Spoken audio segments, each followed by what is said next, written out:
নমস্কার দর্শকবৃন্দ। এখন বর্ষাকাল। আর এই বর্ষাকালে যে সমস্যাটা বেশি হয়, যেটা উৎপাত বেশি হয়, সেটা হচ্ছে সাপের উৎপাত। সাপ, পোকামাকড়, এই সমস্ত কিছুর উৎপাত কিন্তু এই বর্ষাকালে বেশি হয়। আর এই আমাদের দেখবেন যে গ্রামেগঞ্জে সাপের কিন্তু প্রচণ্ড উপদ্রব হয় এই বর্ষাকালে। তো আজকে আমার এই ভিডিওটা হচ্ছে এই বিষয় নিয়ে যে যদি কোনো ব্যক্তিকে সাপ কামড়ায়, তাহলে সেই ব্যক্তিটি কি কি জিনিস করবেন আর কি কি জিনিস করবেন না। তো চলুন বেশি দেরি না করে ভিডিওটা শুরু করা যাক।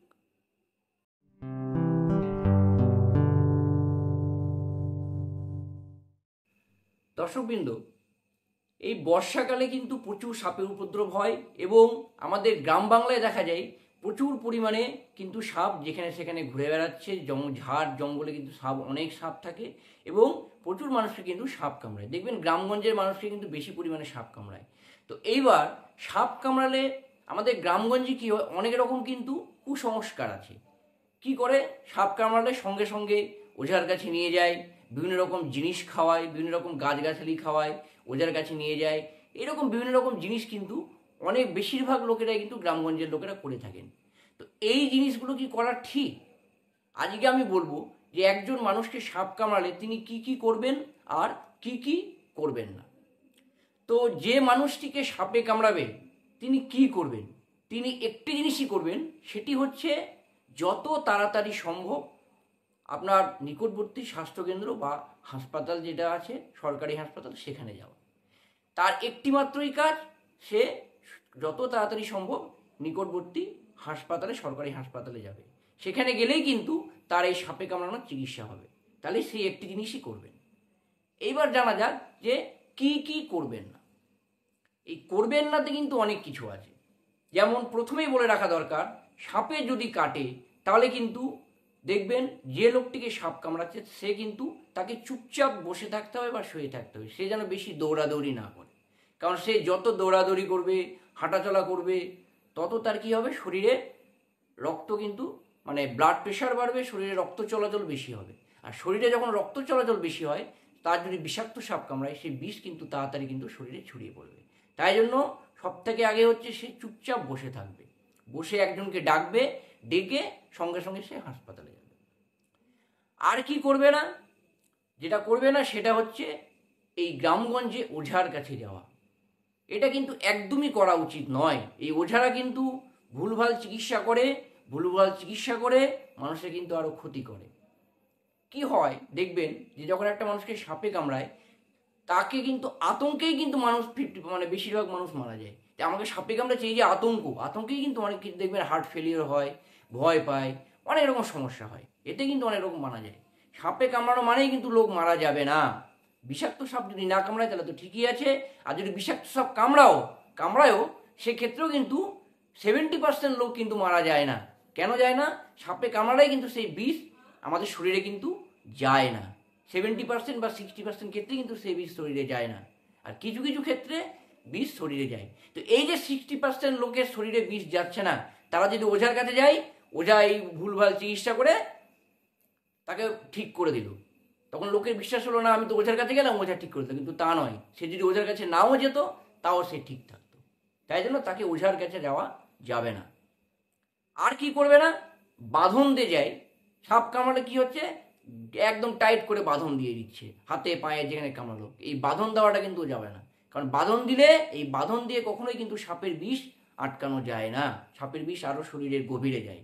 তাই জন্য বাঁধন দিয়ে কখনোই বিষ আটকানো যায় না। বাঁধন দিলে বরঞ্চ ক্ষতি হবে। যে জায়গাটায় বাঁধন দেবো সেই জায়গাটায় চাপ লাগতে পারে, ক্ষত হতে পারে এবং অনেক সময় ইনফেকশনও হতে পারে। তো আমরা বাঁধন দেওয়া যাবে না, এটা হচ্ছে আমরা করব না। আর কি করব না? অনেকেই কি করেন, যে সাপে কামড়ালে সাপটিকে ধরে হসপিটালে নিয়ে যাচ্ছেন। হসপিটালে যাচ্ছেন ঠিক আছে, কিন্তু যে সাপটা আছে সেই সাপটাকে নিয়ে হসপিটালে যাচ্ছেন দেখাতে, যে ডাক্তারবাবু আমাকে এই সাপটা কামড়েছে। কোনো দরকার নেই। সাপ কামড়ালে সাপটাকে ধরে নিয়ে যাওয়ার কোনো দরকার নেই। কারণ এই সাপ দেখে কিন্তু হসপিটালে চিকিৎসা হয় না। পেশেন্টের সাইন সিমটম দেখে কিন্তু হাসপাতালে চিকিৎসা হয়। সে যদি বিষাক্ত সাপ হয় তাও পেশেন্টের সাইন সিমটম দেখে চিকিৎসা হবে। যদি বিষাক্ত সাপ না কামড়ায় তাও সেই সাইন সিমটম দেখে চিকিৎসা হবে। এই সাপ দেখে কোনোদিন হসপিটালে চিকিৎসা হয় না। এটা একটা ভ্রান্ত ধারণা। আর সাপ যদি আপনি নিয়ে যান হাতে, সেই দেখবেন যে একটা মানুষকে সাপ কামড়ালো, আপনি সাপটাকে ধরতে যাচ্ছেন, আপনাকেও তো সাপটা কামড়াতে পারে, তাই কি না? আপনি সাপটাকে ধরার পিছনে গিয়ে সময় নষ্ট করছেন, সাপটা আপনাকে কামড়ে যেতে পারে, এগুলো সময় নষ্ট করা যাবে না, এইসব জিনিস করা যাবে না। তাই জন্য কখনোই সাপকে হাতে নিয়ে বা সঙ্গে নিয়ে হাসপাতালে যাবেন না। আর কি হবে, বিভিন্ন জায়গায় দেখবেন যে কার্বলিক অ্যাসিড ছাড়িয়ে রাখে, এই ছড়িয়ে রাখে। অনেকে ভাবে যে কার্বলিক অ্যাসিড ছড়ালে হয়তো সাপ চলে যাবে, ঠিকই আছে, কিন্তু এটাও কিন্তু সম্পূর্ণ সঠিক তথ্য নয়। কারণ কার্বলিক অ্যাসিড ছড়ালে যেসব, যদি ওই কার্বলিক অ্যাসিডের উপর দিয়ে সাপ যায় তাহলে তার গা পুড়ে যাবে, সেটা ঠিক আছে।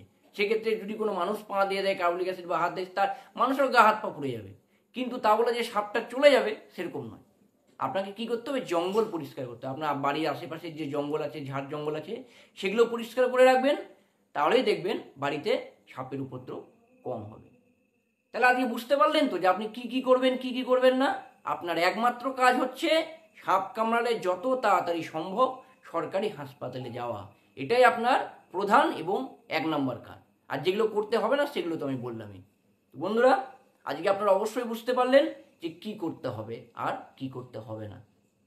সাপ কামড়ালে কখনোই আমরা সাপ দেখে চিকিৎসা করি না, আমরা পেশেন্টের সাইন সিমটম দেখে চিকিৎসা করি। অনেকের মধ্যে ধারণা আছে যে সাপে যদি ভ্যাকসিন দিয়ে দেয় তাহলে মারা যাবে, বা ভ্যাকসিন দিলে কোনো ক্ষতি হবে না। সাপ কামড়ালে কিন্তু সেই ব্যক্তিকে সঙ্গে সঙ্গে ভ্যাকসিন দেওয়া হয় না, আগে তাকে দেখা হয়, 24 ঘন্টা অবজারভেশনে রাখা হয়। তার যদি মনে হয়, অবজারভেশনে রেখে যদি মনে হয় যে বিষাক্ত সাপের কামড়ালে যে সাইন সিমটমগুলো আছে সেগুলো আছে, তাহলেই তাকে ভ্যাকসিন দেওয়া হবে। তাছাড়া কিন্তু সাপের ভ্যাকসিন দেওয়া হয় না, এটা সবসময় মনে রাখবেন।